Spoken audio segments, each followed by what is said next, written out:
We have one more episode to go on hobbies, and we are done. This has been what a fascinating journey it has been. We started with a stack of folders like this in the archives, and we've almost made it through. We still have the guy to go. I don't know if I teased this a couple of times before, but there's a guy who crossed the country 9 times walking in the opposite direction of the way he was traveling. Answer to that riddle coming up here in this final episode on hobbies. Amazing characters, people who dedicated, in some cases, thousands of hours of their life to some really extraordinary accomplishments and just hobbies, really, right? Welcome back. This is Jeff Hicks, curator of the Strange As It Seems archives and grandnephew of John Hicks, who created Strange As It Seems back in the late 1920s. Before we dive into this final episode on hobbies and solve that riddle at the top, I'd love to ask you to hit the bell to subscribe, leave a like, and definitely leave a comment. I'm hoping I can find some of the family members of some of these extraordinary people that might even still have some of the creations that people made or letters. They may be interested. By all means, if I have any family treasures of yours that I can send to you, let me know. I've had people actually write and say, hey, I'd love to have that article you had framed. There was one on skiing that framed for someone that loved to ski from the 1930s. So amazing treasures here. So definitely reach out. Let me know your engagement and your even just hitting the bells to subscribe and to like are doing amazing things in helping me bring this 100-year-old brand back for the digital age. So let's dive in. We've got things people, last week we did things people made, and I kind of broke it out into things people did. And here's a guy who, William Lyon Phelps from New Haven, Connecticut. He's seen every one but 2 of Shakespeare's plays. He read all 37 Shakespeare plays by the age of 12 years old. Crazy. Great photograph there of William Lyon Phelps. And if that wasn't enough, we have the writer George Stimpson here. This was by my grandfather, Ernest Hicks, in 1946. Author George Stimpson has read all of Shakespeare's works straight through 40 times. 40 times! And has read some of Shakespeare every day except 3 since 1910. In 1910, when I was 14 years old, I trapped pocket gophers on my father and neighbor's farm, and with the $3.50 received from the bounty money, 10 cents a gopher at the county courthouse, I bought a set of Shakespeare's complete works in 8 volumes. This is awesome. And I love this too. Apparently he was a friend of my great uncle John. And he wrote in here a letter to Ernest, and he said, I've been intending to write you ever since I heard about John's death. My great uncle John Hicks died on D-Day, strange as it seems. June 6th, 1944, had nothing to do with the war. It was from myocarditis, inflammation of the heart. He was always a good friend of mine, and I was greatly shocked by his untimely passing. For years, it had been a dream of mine that before long I could get out to the coast and see you and him again and to renew our old associations. So not just a writer of some note, but also a friend, not only of my great uncle John Hicks, but also my grandfather Ernest. And here's from the Book of the Month Club, a newspaper man who wants to know. I guess for 20 years he had lived within a block of the Library of Congress and had worked in it almost every day all of those years. Crazy. And I guess he was just unconscious through illness for 3 days. And other than that, he read Shakespeare every day and went through the entire works 40 times. Crazy. George Stimpson. And here's an interesting character. This one's from 1938. This is Frank Prucknall, 23 years old, New York City. He fingerprints himself every day. That's kind of an odd thing. He's kept a finger diary since June 24th, 1937. And yeah, there's actually a bunch of these here. In fact, he's got this is crazy. The thirst for the fulfillment of my request. I guess he left. Will you please take or cause others to take a set of my fingerprints daily in case he's ever not able to do it? He left a note, of course, fingerprinted. And there's some fingerprints here, I guess taken of his sister, Lucy Chess. This guy was nuts about fingerprinting. Tons of handwritten letters here. Crazy. I'm not really sure why. You always hear that no one's fingerprint is alike. So why would you do it every single day? I mean, look at this. A crazy letter. I mean, all kinds of details around it. The guy was obsessed with it. Crazy. And I love this at the bottom of the letter here, too. Also ask, has he ever been arrested? And speaking of diaries, here's one that kind of kicked off a bit of a storm. On June 19th, 1934, John Hicks discovered L.W. Stainer.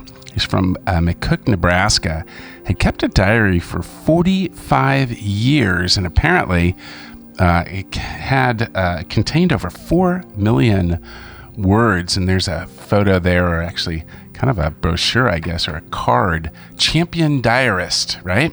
There you go, in a nice handwritten letter. I guess Ripley's Believe It or Not. He was featured as well. What a great, the Stainer coat of arms on his letter here. But it says here in the card that he's a champion diarist. But as was often the case, as soon as you published something like that, a lot of people would then start writing in and saying, hey, hang on a second. We have VP Gabriel in later that year in September. Apparently, he kept a diary for 46 years, and not only did he do so, but apparently he kept it in Italian shorthand. And he wrote a letter here from VP Gabriel. It's true, I kept a diary in Italian shorthand since I was a child for 46 years. I'm at present teacher of foreign languages, and he's got a example there at the bottom of the letter of his Italian shorthand. Nice photograph there of VP Gabriel, and on the back too, what beautiful handwriting he had. His address and a letter. But what else do we have here? Oh my gosh, here's another one. Yeah, this just got it started. So here we have another Frank Willie, a farmer of Taylorville, Illinois.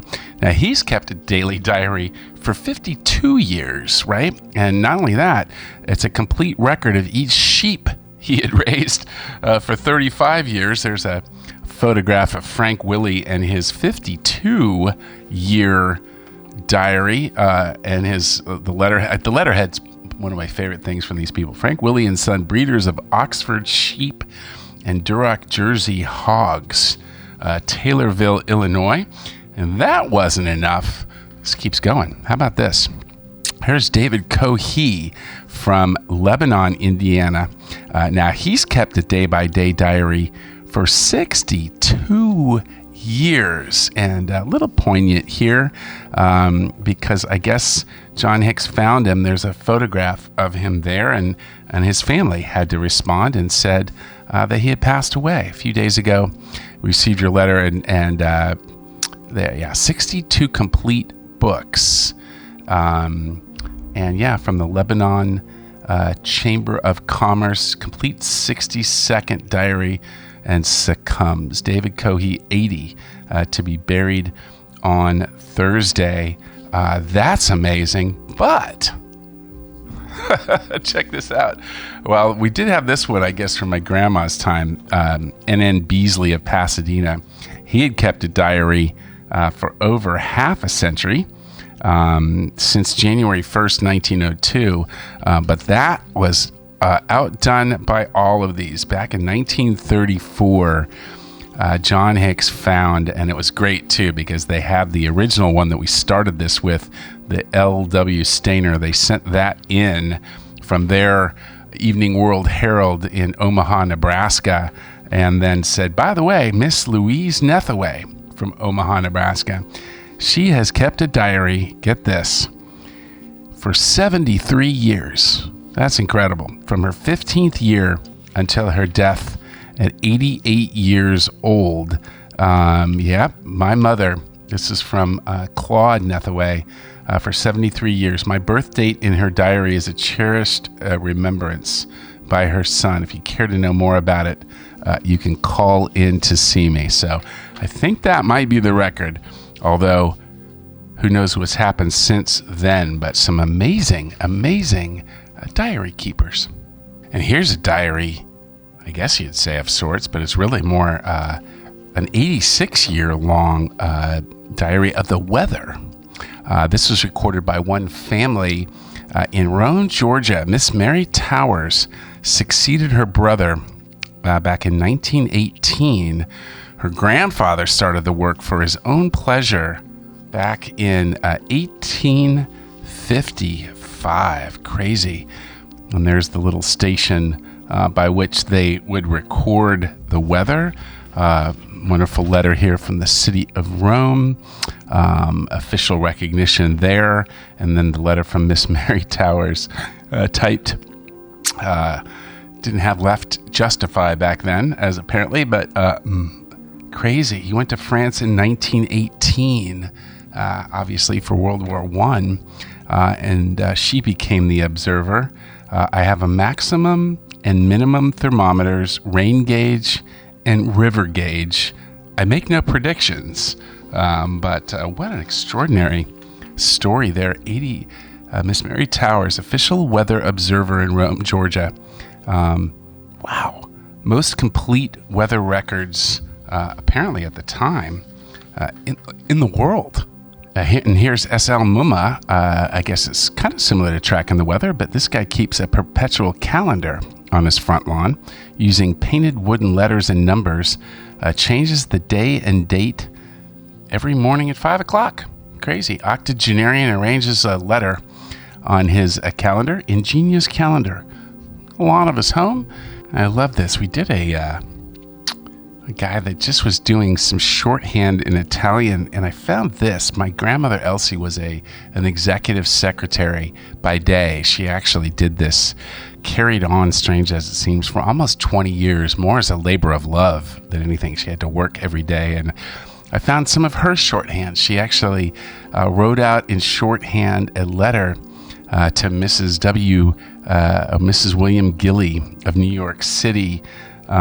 Crazy. And this, I guess she had a secretary of her own, someone that would, or at least a typist that would type out a letter. But I found a copy of my grandmother's shorthand, which is really cool. I don't know if anybody even uses shorthand anymore. Kind of a lost art. But here's Mrs. William Gilly of New York City. She realized a lifelong ambition when she recently finished copying in longhand the entire St. James version of the Bible. It took her 15 years, required 18 bottles of ink, 914 sheets of paper, but only one pen. Crazy. And the letter from the Troy Chamber of Commerce to help Elsie get in contact with her, and a letter too from Mrs. Gilly. Interesting. At the bottom it says, "Have you heard of the Voice of Prophecy of Los Angeles?" I wonder what that's about. All right, let's go back to the John Hicks era for a little while. We're going to take another run at amazing things that people do or did. And here's Arthur Swift. These are more along travelers here, and what a beautiful article here that folds out. A lot of times they kept the full page. The Remarkable Travels of Mr. Swift. This is January 24th, 1932. The Denver News. Really cool. The only man who has been in every one of the 3,076 counties of the United States. And he can give you from memory statistics on crops, county seat, and geography of every locality he has visited His travels took him over 1 million miles. Crazy. Every county in the state of Oregon, and apparently, I was looking through this too, he's been to every province in Canada as well. Extraordinary travels. And again, all just a hobby. This wasn't his job or anything. He just did it to do it, right? Crazy. Yeah, 3,076 counties. Apparently he operates a 5,000-acre ranch in Baker County, Oregon, but he's found time to visit more of Uncle Sam's domain than no doubt has any other person. And wherever he went, he carried away a mental picture of that county. I guess he was president of the National Farmers Union for 8 years, attending conventions there, but really covered 35,000 miles in 3 months. In Canada, while visiting Prince Edward Island, that was the last province that he had to visit in Canada, and traveled, to date, nearly 1 million miles. And a couple of guys that liked riding trains, traveling by train in their spare time. This is from the time of Elsie Hicks in 1954. The Reverend David B. Russell, Schenectady, New York. He's ridden on 126 different lines, all 48 states, and traveled 37,368 miles. And I love this too. Oftentimes, Elsie would send a letter signed, and they'd send the letter back with just the handwritten note at the bottom. This is correct. 37,368 miles to be exact, and in all 40 states, 126 different lines signed by David Russell. Pretty amazing. Just amazing until you recognize this guy, and this goes back actually to John Hicks, but here's another champion rail fan. This is Rogers Whittaker. He was an editor of some note, a writer and editor of the New York Magazine. But in 1941, he covered 61,978 miles on over 100 different railroads in 38 states. We'll photograph here of Rogers Whittaker, and letters corroborating. The corroborating letter in this case is the Baltimore and Ohio Railroad Company that wanted to feature him. A member of the staff magazine, New Yorker. Most of it just on his spare time as a hobby, all in 1 year. Crazy. And how about Captain W.E. Seat? Not only is he the South's oldest mayor, in Trenton, Tennessee, but he's also the oldest attendee of the Gibson County Fair. He attended the first annual Gibson County Fair in 1856, and he has visited every fair since then. 86 years. Yeah, the 86th annual Gibson County Fair, the South's oldest fair, visited by the South's oldest mayor. Wow, what a feat. 86 years in a row. And here's a hobby you don't hear much of anymore, but how about the majorette baton twirling hobby? Here's Alta Berg of Red Lion, Pennsylvania. The national majorette and baton twirling champion, started when she's in the first grade, spends 5 hours a day practicing, and quite the list too. Really nice letter from her. At the bottom, may the new year hold much happiness for you. And check this out, brief list of the most important winnings of Alta M. Berg, daughter of Mr. and Mrs. Henry F. Berg in Red Lion, Pennsylvania, but quite a few first place. She was a featured twirler with the Paul Lavelle and the Band of America, chosen queen of the 94th Infantry Division reunion, appeared on national TV programs, at present attending Syracuse University, being drum major and twirler for the University Band, and has taught hundreds of girls the art of baton twirling. What a hobby there. The great baton twirler, Alta Berg. And another award winner, Mrs. Mabel Wormerson of Sacramento, California. She's 70 years old. She cooks for a hobby. Her entries of canned fruit pickles and baked goods in various state fairs have won her over 1,500 award ribbons. In a recent Sacramento County Fair, she was awarded 53 firsts, 30 seconds, and 6 third prizes. And we have a corroborating letter from Bert Williams, the publicity supervisor at the California State Fair and Exposition, along with the news release. Love this, huh? How about that? The California Farm Bureau Monthly from August 1954. Crazy. Mrs. Mabel Wormerson of Sacramento with her 1,500 ribbons. What a cook, huh? How about that? And another interesting 70-year-old woman with an even more interesting hobby. Check out Mrs. Florence Dubois. She's a 70-year-old grandmother. Recently completed her 30th trip from Thendara, New York to Tucson, Arizona, hitchhiking. So that's her hitchhiking grandmother off on latest cross-country trip. I've got here quite a long letter about her travels and in the notebook she keeps for each trip, as well as her business card here, expert tutoring apparently, and a really nice handwritten letter too as well. But yeah, the amazing thing is she's accompanied by her cat when she does this. She's made the round trip every year for the last 15 years and at an average cost of about $40.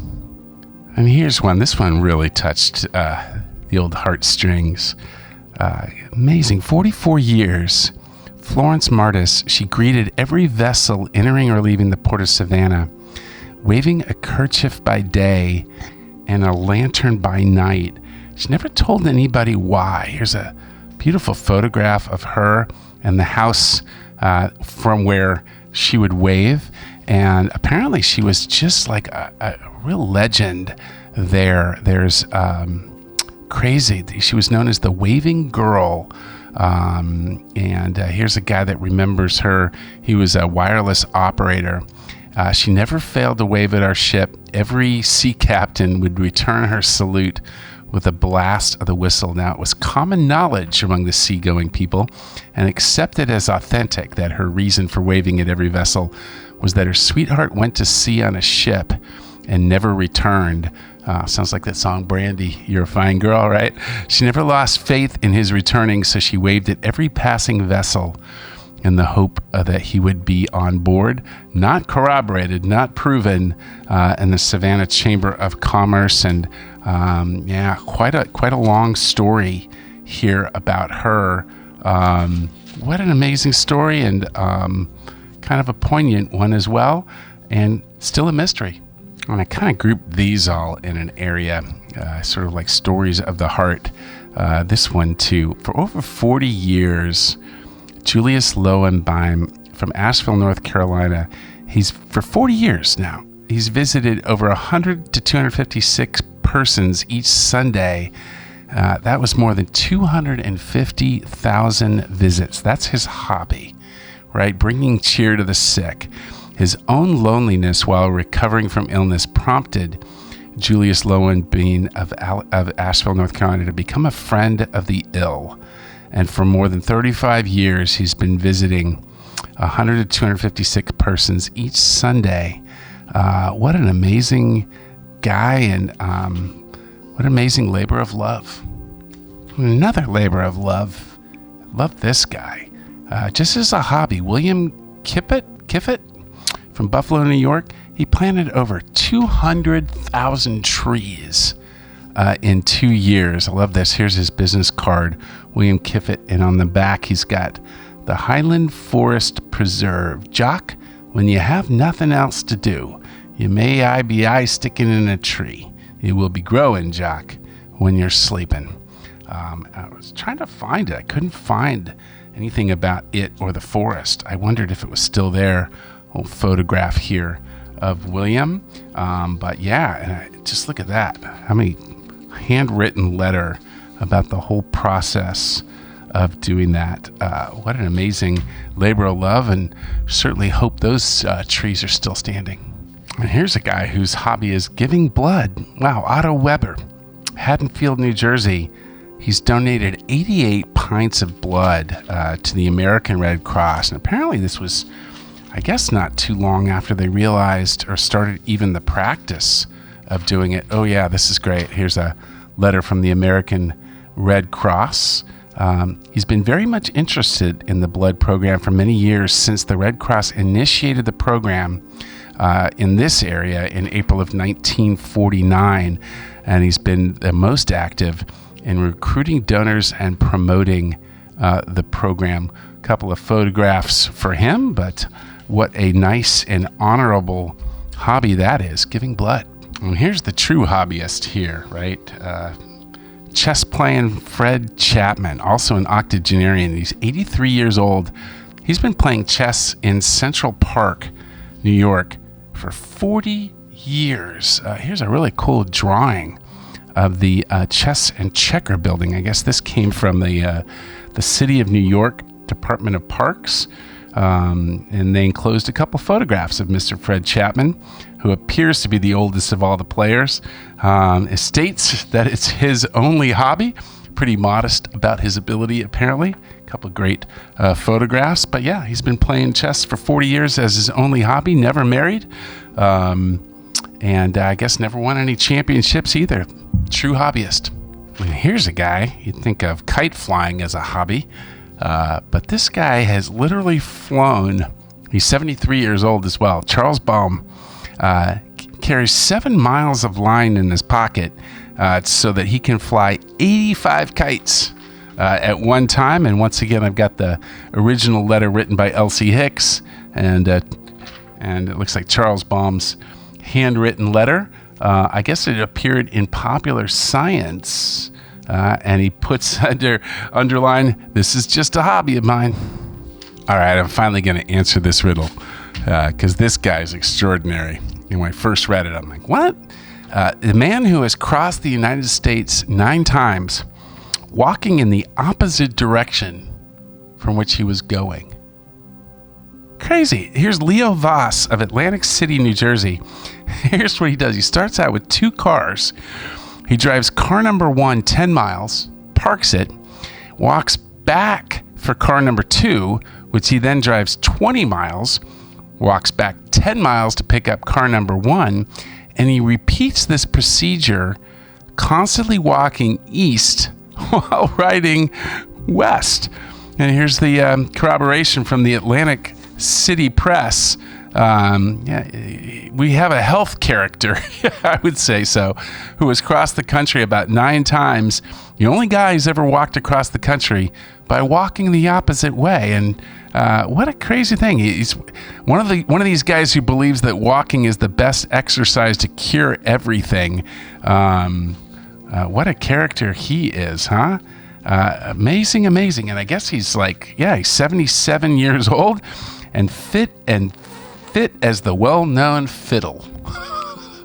And here's a guy, very proud of his work too, I might say, with an interesting hobby. Dr. Tom Connor, he's the dentist in Dallas, Texas. Apparently he's an expert magician, as was my Uncle John, by the way. I have a bunch of books here on magic. Apparently he was a hobbyist, a magician himself. But this is Tom Connor. This is from 1942. Several photographs here. One of him doing some magic tricks with a mysteriously the center of it cut out. I even have one of his appointment cards filled out as well. And then his Dr. Tom Connor General Dentistry. But yeah, I think, again, I may request eliminating the words horror, dread, torture, and other equally harmful descriptions from any outline of our practice. Talking about dentistry, I'm sending you a set of dolls, which we give to children. So I guess that's his whole idea here, just to make our offices are the most pleasant and efficient I have ever seen. And the result in patient care from a psychological angle has exceeded our fondest expectations. So great. He's got a set of Walt Disney dolls, does magic tricks, got a jukebox. Crazy. Just makes the whole dental experience as pleasurable as possible. Here's a guy whose hobby is picking locks, lock picking. Roy Elling. I guess, yeah, he started it in 1933 when he lost his ignition key and had to start his car with a hairpin. And it started him on the hobby of lockpicking. A friend in need is a friend indeed, and that's the perfect description of Roy Elling, carpentry foreman at Buffalo's maintenance department, and lockpicker extraordinary. Amazing. So, yeah, I guess he also has the ability to make keys as well, but that's interesting thing to call a hobby. And this, I think this guy gets the prize for the best hobby. Here's an investment banker from Spokane, Washington by the name of Harper Joy. He spends his vacations making a complete fool of himself. How about that? He becomes a circus clown just for the fun of it. And here's the article, A Banker Whose Hobby is Making a Fool of Himself. This is from the American Weekly, November 25th, 1934.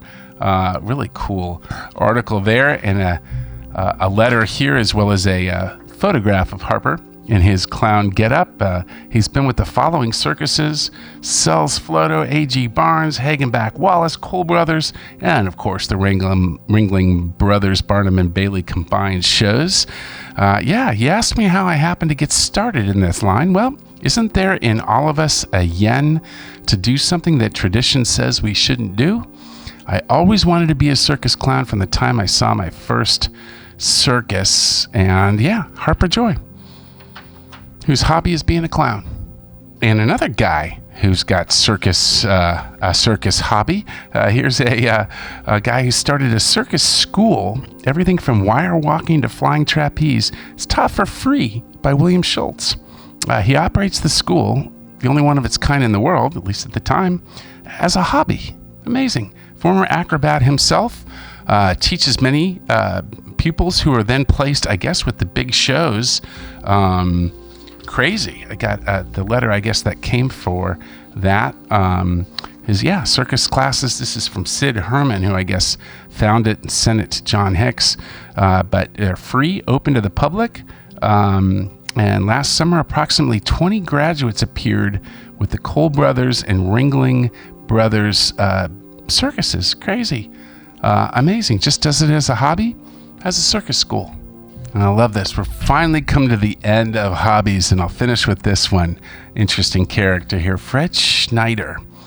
He took up hypnotism as a hobby, basically as an effort to cure his insomnia, and he succeeded and became so adept he can duplicate any hypnotic feat which does not involve the use of magic. And some pretty cool photographs here of the hypnotist. Crazy Fred Schneider, who does hypnotism as a hobby.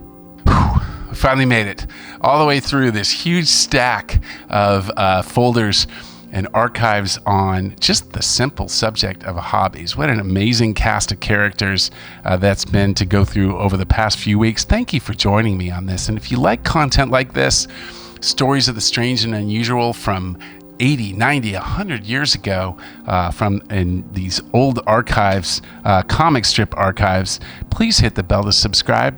Hit the button to like, and definitely leave a comment if you have a hobby or know of someone with a strange hobby. Would love to hear about it. Your engagement goes a long way to helping me bring back this iconic 100-year-old brand for the digital age. And I'll finish this episode in this series, as I always do, in the foreword of John Hicks's book that he first published in 1928, the first year of Strange as It Seems, where he said, "The author launches this book of the curious in nature and humankind on the vast sea of public opinion with the hope that it will fulfill its mission to entertain and acquaint its readers with some of the marvels of the world in which we live."